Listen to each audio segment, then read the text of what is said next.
Hello mga kamalunggay, good morning! Iba talaga dito sa Don Quixote dahil meron akong nadiskubre. Meron ng money exchange. Totoo nga kasi nakita ko yan nung isang araw pa. Kaya noon meron kaming seaman na nagpunta sa Bayani's Kitchen. Kailangan ipapalit ang kanyang dollar to yen. Sabi ko kay kuya, no problem, meron ng palitan dito malapit sa Don Quixote. Mabuti na lang, walking distance lang kami from Bayani's to Don Quixote. Ito nga po ay located sa Isesaki-cho at ang money exchange ay narito sa second floor. Naku, kabado nga po ako. Dahil first time ko tong gagawin. At hindi biro-birong perang ipapapalit ko. $300.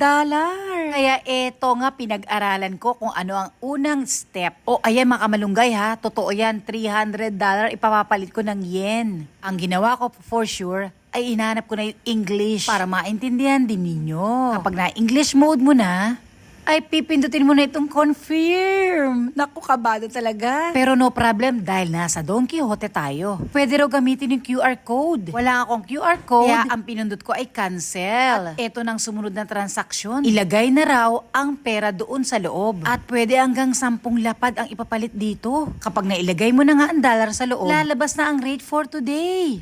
At eto nga ang rate ng dollar. Ang $100 raw ay papalitan ng 13,870 sa yen. At ito pa ang importante, dahil araw-araw nga, nag-iiba ang rate. Pwede nyo rin alamin kung magkano ang rate for today para kung okay sa inyo, ay i-go mo na. Okay na rin to dahil pag nangailangan ka ng yen, tumakbo ka na agad sa pinakamalapit na Don Quixote. Ang palit nga ng $300 ay 41,630 yen.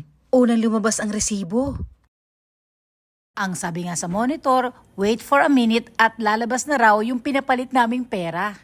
Ayan na nga, lumabas na nga ang 41,000. At ang coins naman ay next na. Sa bandang left side, doon lalabas ang coins. Ilang segundo nga, lumabas na ang 630 yen. Ay, naaliw talaga ako dito. Iba talaga ang Don Quixote. Kahit anong kailangan mo, meron sila. At nakakatuwa rin yung theme song ng Don Quixote. Donkey Ikuyo. Donkey Ikuyo. Ang ibig sabihin sa Tagalog, pupunta ako ng donkey. Thank you rin nga pala kay Dayson sa pagbibideo sa akin. Hanggang sa susunod mga kamalunggay. Kita kits! Bye!